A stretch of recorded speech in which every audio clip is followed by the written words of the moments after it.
From the beauty of Kinabalu to the white sands of Mengayau, this is the American Green Corner Podcast. Hello, this is the American Green Corner at the Sabah State Library. And my name is Ben Uzair with another episode. And I have Farish Aziz together with me today. You rindu betul sama saya like sampai you panggil balik-balikan for this. I just had Ke dah tak ada ni sis? Bro. That's our bro Our name lingo, to sis. our lingo. Okay. Oh, Dah tak ada ini guest. I rindu you, man. I rindu you. So anyways, today we want to make it really santai, Betul. casual. That's right. And I didn't have anything prepared, and I do have a few burning questions that I have to ask Farish. So, okay, boleh. But in return, saya pun boleh ask you questions as well. Why so not? we make it two-way Yes. punya ni, ya? So Okay, it will not appear like I'm the only one hosting. It's just going to be a very casual chat, which I hope will be of inspiration to any of you who are watching to further make things happen. That's right.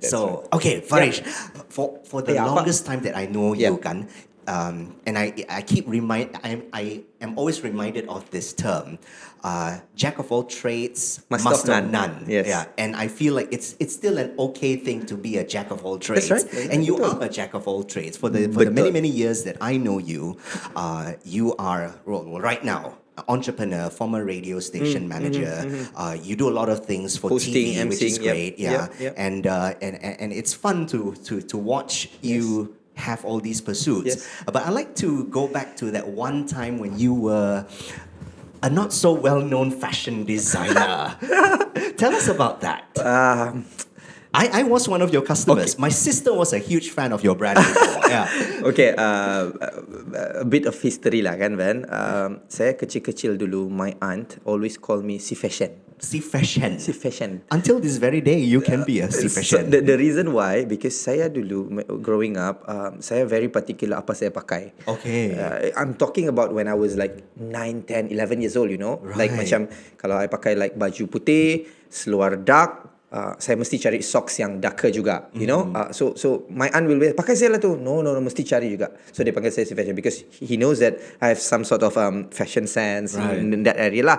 So when I went to KL and then bergelumang dalam dunia celebrity, of course you go to all these functions, events, and you have to dress up. Of course. That's more reason for me to dress up, you know. Not those ridiculous looking ones. No. Okay. Tidaklah yang terlalu couture, you know. It's more of my kind of style lah, which evolves from time to time. And then bila saya balik Sabah in 2011, and then I have a bit of money yang saya simpan, and saya like, bagus buka kedai. Like macam yang dalam hati like kedai apa, and it's an impromptu decision, you know. Okay. I had a kedai di Jalan Gaya, not Jalan Gaya, what's the jalan lah? Beach Street, Jalan Pasir, Yes, Beach dekat Street, sebelah Little Italy, one row Yes, with Little yes, Italy. yes, one row, I remember that, yeah. So a small shop. I said like, because mula-mula itu kedai ada orang punya, and then I pergi tanya like, do you want to sewa or whatever this kedai? You want to take over this kedai? So this lady, so like, oh, why not? It's an impulse decision. Within 3 days ke 4 days, Wow. I took over the kedai with my friends lah, ada partners, and we transform it into a so-called street style fashion punya Yes, area lah, which yeah. is I sold happy socks, apa lagi ya? T-shirts, which you designed by Yes, we yourself, design. yeah? Ada yang we get it from Singapore, from Hong Kong, Korea, wherever we go lah. I like to travel. I always get that and put it in the kedai. So yeah, that was 2011 till 2012. I think that one time yang kau reflect balik, serious ba kau ada kedai baju dulu, like out of nothing, you know? Yeah. And that evolved into sports. So yes. But we're not talking about the current Okay. one. Before that, you had the Sabah Rhinos t-shirt. You designed it. I remember buying both colors, Oh, red yeah. and blue. Yeah. Yeah, so that one was not mine exclusively. Oh, okay. We partnered with the 12 shop, the 12 whatever lah, the company dulu.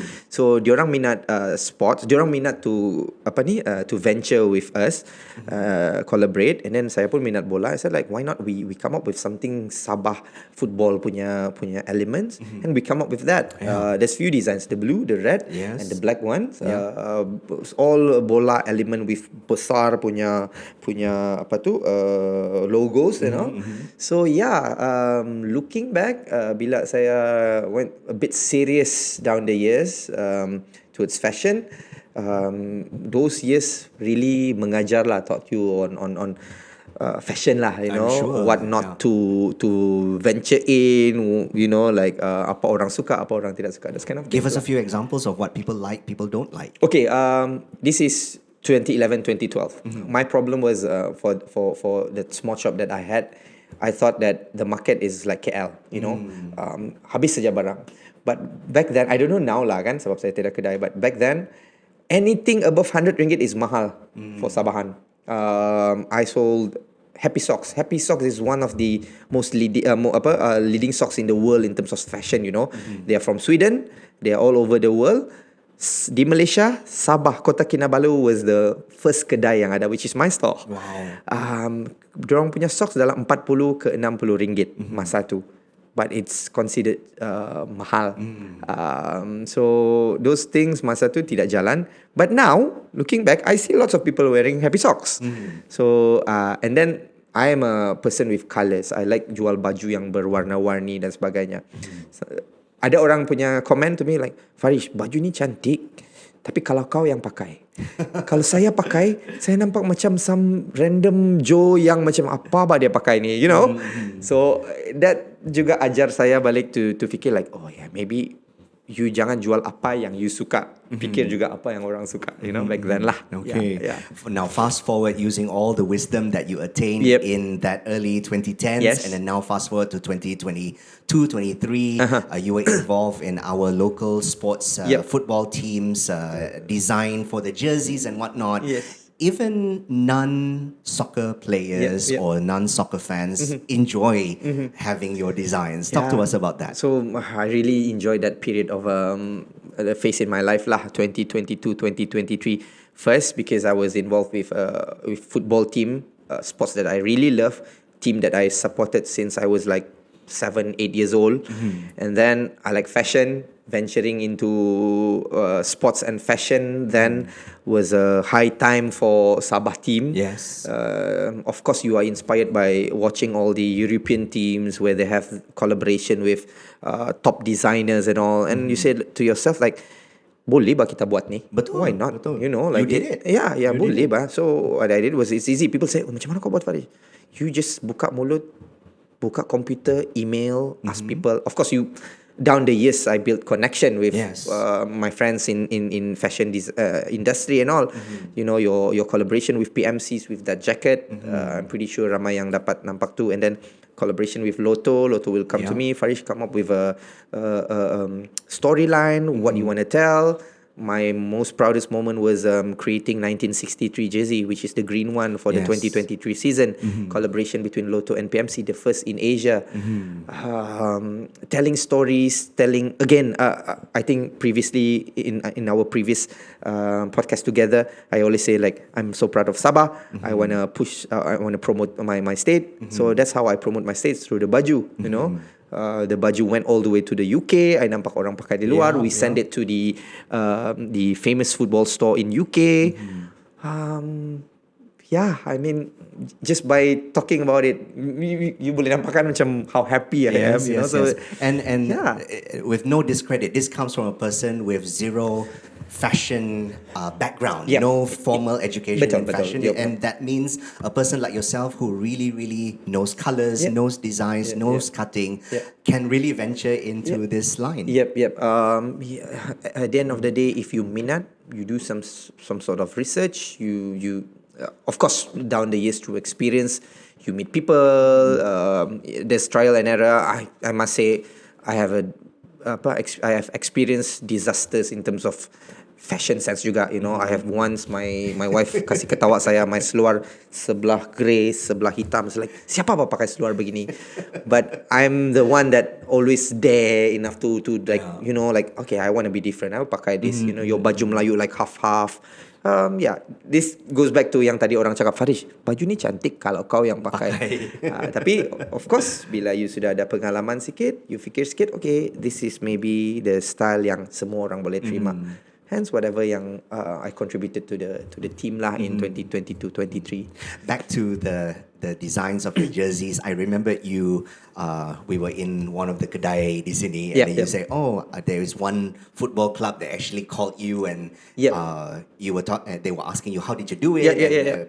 Perhaps you'd like to share about that as well. So, proud moment, I'm sure. I mean, I did it for Sabah FC, of course, but in the football industry around Malaysia, we are all friends, like kawan-kawan semua, and kebanyakannya nowadays pun they are also into football fashion, So they asked me and contacted me like, hey, let's meet up. We went and met up, and then they were like, hey, how to do it? Who did you call? What did you do? And funny enough, 2-3 months later, they were collaborating with someone else, and they did well as well. So saya boleh ambil credit a bit lah, I would say, yang macam yang I started the trend, and then other clubs also ikut. And sekarang I'm quite happy. 2024 ada banyak club yang mula start berkembang and do this kind of things, collaboration with fashions, to make it more appealing to not just football fans, but to the golongan besar. I'm having this feeling that the common denominator here is your networking skills, and I'm certain a lot of our viewers want to know how do we network, and I know in this day and age people are so connected technology wise with our phones and whatnot, but at the end of the day, people to people skills and people to people relationships do matter the same way as the US and Malaysia have this diplomatic relationships. That's right. Please share, like, how do you enhance your skills in networking, and perhaps our youngsters can emulate. A 15-16 years old Farish Aziz would be very pendiam. Introvert. Are you an introvert? I don't know. Maybe back then I was a sports person. Kerja saya main bola, football, balik tidur. When I went to KL again, bila you venture out of your comfort zone, I think itu yang ajar saya to like you need to speak up, you need to do your things. And I give you recent contoh. Recently, I went to KL school holidays, and then I had a sports meet in Keningau, the Sabah Masters, and then I saw meja di depan saya tu Melaka Masters, Penang Masters, and I told myself, they're going to Masters. What Masters, my wife said. And then I just stood up and go to the table. Pergi Masters kah? And then it become a 15-20 minutes banter between us, chatting. Oh, you pun pergi ni. So that's Farish Aziz 2024. I'm reminded of the previous episode. You are persistent. You are, funny, and try to include that in your everyday life. And you know how American is juga kan? Like they can have a frank. They can have a random banter. Yes. Very casual. Betul. People will ask like, do you know him? No. That's me even right with now. strangers, right? Yes. Jalan kaki mana-mana macam yang, cantik kau kasut kau. Ya kah, cantik kah? As simple as that. Networking, when it goes back to your question, how do you do that? How do you do your networking, this and that? You just need to buka mulut. You just need to, jangan takut. You just need to cakap. You just need to send email. From my IVLP experience last time, when I went back, of course, I kumpul all the cards. I email them. Semua satu kali. Thank you for ini. Keep in touch. That's how you do networking. And of course, at the end of the day, it's through your work. Yes, of course. When you do good things in terms of your quality of your work, in terms of quality of your work lah, time, punctuality, it will reflect back to these so-called people yang you want to network with. Like, I want to be associated with them. I'm not action lah bilang macam yang but that's the reality. People would want to be in communication with you. Good. Yep. You mentioned the Masters. I now am reminded that you would always join a Masters tournament. You would travel to places around our region. Talk to us about that. Were you an athlete before? Midlife crisis.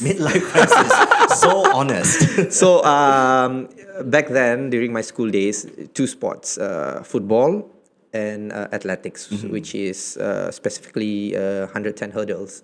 I was a hurdler then, walaupun pindik-pindik begini, tetap boleh lompat pagar. And the last time I ran hurdles was MSSS Sabah di Kota Belud for 110 hurdles. That was the last time, 2001 when I was 17. Then bila saya turn 18, I have to choose athletics or football. Then I stick with football. So saya main bola, saya tidak pernah lari for like 18 years. Till I turned 35 in 2019. I stumbled upon Masters.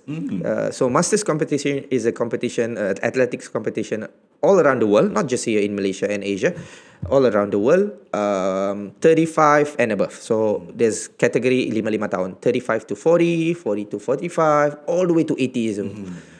Any events. 80. Wow. 90 pun ada kalau overseas. My goodness. So you want to do 100 meter, you want to do long jump, you want to do triple jump, you just need to be active and cari, di mana ada masters. So Sabah, they always buat Sabah Masters Open Championship, Samok. Yes. So this year was in Keningau. So every year. So from there, I realized, this is a good way for me, one, to train and to... Saya tidak boleh training, Ben, yang jenis training, jogging, balik. I must have something to target. So my target is always, Masters KL, Myomac is in June. I want to join that and I want to win something and travel. So that's my escapism lah, in a way lah. Yeah. So to date, I've joined 12 masters all around Southeast Asia so far. Yeah. And I remember you recently were in Singapore, you were in the Manila, Philippines as well. Yes. I mean, wow. Yep. There's some major midlife crisis there. Midlife crisis, but I had fun, I think kalau people That's the ask most me, important thing. people tanya saya like, you tidak tired kah? When you do fun things, you tidak rasa the you penat kah or you stress. This is how the way I release my stress lah. Stress kalau ada lah. Okay. We're going to take a very short break here, and coming up, I'll let Farish Aziz ask me the questions, and stay tuned. Okay.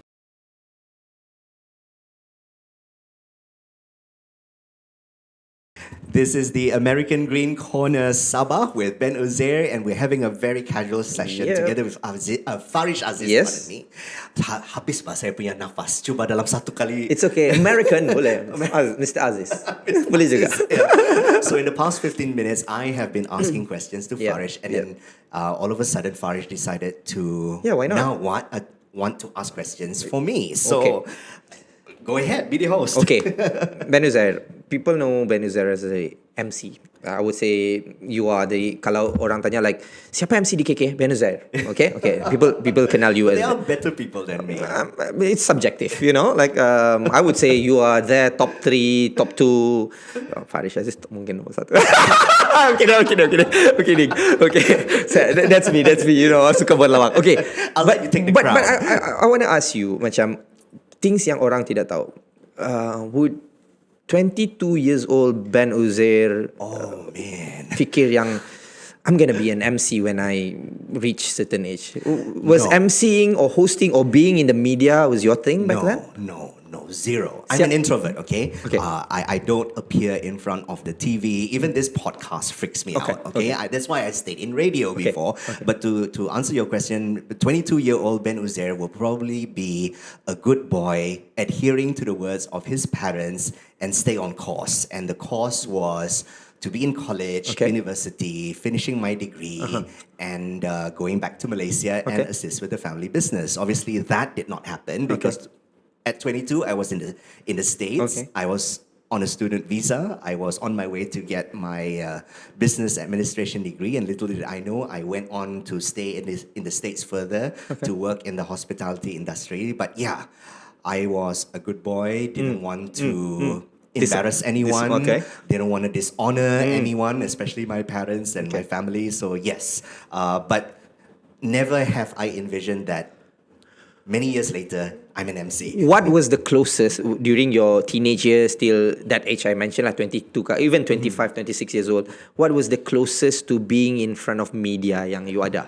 Experience-wise. Did you, masa zaman sekolah pernah like maybe host some event di kelas kah? What was the, if you can remember? Well, it's before that. I MC'd my 7th birthday for my sister. So that was in front of her. That was the first time lah. And I remembered my mom hiring this videographer. You know how videos were on the VHS? Yes. So I remembered that very well. In school, assemblies always have MCs. And things like that. I was never picked as MC because I was so scared. But occasionally we would do reports for clubs. So I have to stand in front of people and I'll be like, okay, I think I'm gonna faint right now. So closest experience to having, what we're doing now. Was that lah? Okay, then you went to Switzerland, you went to the States, and then fast forward 2013, you came back? Almost close, 2011 actually. Sorry, 2011 you came back. 2013 was when I opened my business. Gym. Of course, you venture into your family business, doing your gyms, businesses, this and that. And then, what was the turning point yang you cakap to yourself like, macam boleh juga saya try MC ni. And what was the first job? Okay, all right. In the turning point was when I was invited, actually. I was invited to MC the Mother's Day walk for the Kinabalu Pink Ribbon, a great society association here who assists anyone with breast cancer right here in Kota Kinabalu. So I was doing my thing at Juara Gym, my business. Every Sunday we would host this free Zumba exercise, and it was October. And in October we celebrate Pinktober to create awareness for people with breast cancer and how to get treatment and encourage women to get mammograms and whatnot. So we had an activity for the Kinabalu Pink Ribbon, and all of a sudden the former president, Puan Natra, still is very active in the association, and she was like, Ben, kau mesti jadi MC untuk kita punya Mama acara. si Mama si I know the Puan Natra. Okay. The name escapes me. It's at the tip of my tongue. So she was like, you must do it. I was like, no, Puan, I can't do it. Yes, you must. And I said, no. And it was like the back and forth. And then I had to smack myself and say, kau ni say no to a person who has survived cancer, dosa kau. So I said, okay, Puan. Look, let me go and find out how does one become an MC. Okay. And then she stopped me in the middle and said, you're doing it now. You know, that's true. Because I was MCing the people and welcoming everyone. And I'm like, okay, I think we can do this. So I did my homework. You've got to do your own due diligence. Met up with Jabatan Istiadat and Protocol, the wonderful people there, because this event is attended by the patron herself, which is the spouse, the consort of the head of state of Sabah. So of course it involves a lot of protocol. It's semi-formal event, so you don't want to, trip. Of course. And so that was my very first job. Was it nerve-wracking for you? Of course it was. There were 6,000 people in Di mana tu? Merdeka. Pada Merdeka. Okay. It was like, my gosh, my first job. Kalau kita buat yang macam birthday party, yeah. Because I remember my first one. My first one was because you hebat, you buat di depan your first time professionally lah kiranya di depan 6,000 orang. Because my first MCing debut was birthday party Adam AF. Dan fan-fan di Kota Kinabalu. Yes. Okay. That was 2006. But of course before that I sudah buat TV lah. But MCing is two different things. Hosting in front of television and MCing is two different things. So continue. So of course I had a few blunders. I'm supposed to address her as Yang Amat Berbahagia. I said Yang Amat Berhormat, which obviously the protocol people were laughing. And of course had like to pukul my tangan and say, hey, Yang Amat Bahagia Ben. So I learned from that. At the end of the day, we have to learn from our mistakes. It's a very American thing. Fail, and then you learn, and then you pick up yourself, dust yourself off, and do things again. Okay, from Ben Uzair punya perspektif lah. This is not a skema daripada jabatan MC sedunia ke whatever. Just from Ben Uzair. That first, your debut lah for the Pink Ribbon. Out of 10, berapa would you give Ben Uzair MCing that time? Oh God. Your own for your own. Kalau yang macam yang you tengok sekarang, apa? Like out of 10. I am thankful that we don't have videos or footage for that. I don't know. I have to be hard on myself. I'm always hard on myself. Maybe 2 or 3. Okay. Just because it's my first, I'm just now learning. The reason why I'm asking you this, because it's not so much to macam yang condemn you or whatever kan. No. It's to inspire people that sometimes in life you do something yang you tidak pernah buat. You think that tidak boleh lah, ini bukan saya. But believe me, long way. 10 years later, was 2010. 10 years later, I must say he's one of the top, if not the top MC here in Kota Kinabalu. It involves a lot of hard work, a lot of networking, as we discussed. That's right. And a lot of mistakes, which you have to learn, and you have to rise from it, and making sure that you are aware of your responsibilities as an MC. And it's fun along the way. It's fun. I love it. I love it. I absolutely love it. I enjoy the networks that I have, the events that I've been doing. Every single event is new. new and bespoke. So it's always fun. You will always bring, as I quite close with you. We were with KK12 FM together, and I always tengok you macam from time to time you'll do something different in terms of your emceeing journey. When I say something different too, not in terms of your style, but adding on video elements, adding on pantun, adding on things on your social medias. Those are the journeys that you bawa, a new thing. What's for you next? Macam apa you wanna elevate yourself like a bit more? Like so I've been getting a lot of requests from my network saying, "Hey Ben, can you come to our office and train?" And I said, "Sure." But the second question would be, but are you HRD Corp certified? So that they can use their levy, so that they don't have to take money out of pocket to fund trainings and whatnot. Because training is very important; it can be very expensive. So yes, I recently got my certification to become a certified trainer. Next year, I'll be opening a little office named Ben Uzair Academy. I'm announcing first right here at AGC. Yes, and you will see me doing much more corporate training for corporate companies, not just here in KK but also in KL. I'm also announcing this, insyaAllah akan jadi.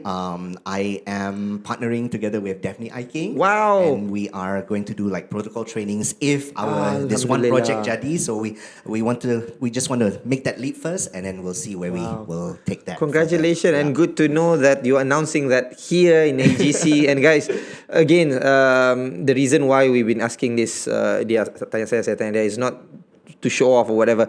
It's inspiring, and it also tells you are the one who buka jalan for your rezeki. Ben shared that he had the license recently. So regardless, kalau you mau jadi coach bola, you go and find out mana mau dapat license bola, how to do it. If you mau buka a restaurant or mau become a proper chef, mana college yang boleh bagi you, like short term punya sijil, this and that. So you yourself yang buka jalan for your whatever ventures that you love and like. And I'm also fascinated by what you said before, is that people, even you yourself, kau sendiri cakap no, but other people saw a potential in you.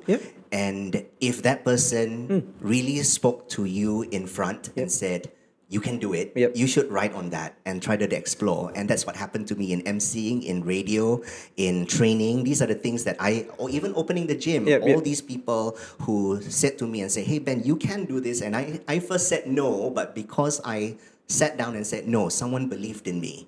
And I said we should try and venture it. And you'll never know that 2 steps will become 20 and a leap further. And you'll be doing amazing things. You know the problem with us sometimes, we have lots of ideas, dreams, but sometimes it just become ideas and dreams because we don't do that. We don't take the next step to because we're fearful. Farish. Betul. But if we are able to change that mindset and say, hey, I can do this. Where there's a will, there's a way. Kita akan you will fail, definitely. You will here now and then fail somewhere. But like myself kan Ben, you can say I failed with my cafe business before, with my fashion business before, but from the failure juga I gain a lot of network, experience, and eventually become bigger in terms of my life punya progress. So don't be scared of failure, and that's one of the American values that I bring to this very day. Dare to fail. Dare to fail, because once you fail, you are going to be stronger. You will be better, and the next time that you're able to do round 2, you're going to avoid all of these mistakes, and you'll never know where it will take you. So I had a dream. So Farish, that's all the time that we have left. Habis sudah? Habis sudah. Wow, 2 segments ya. So we should invite you for a 3rd episode then. But now and then, like we mentioned earlier, it's not just like kami akan interview atau Ben or Kado and Kenny will interview guests. Sometimes it's just like friendly banter and share ideas, and we will love to listen to you guys punya ideas. If you have any comments, any ideas, please do share it with us. Please keep in touch with us, American Green Corner. Find us on Instagram, TikTok, and also on Facebook. My name is Ben Uzair. I'm Farish Aziz. We'll see you in the next one. Bye-bye now. Take care.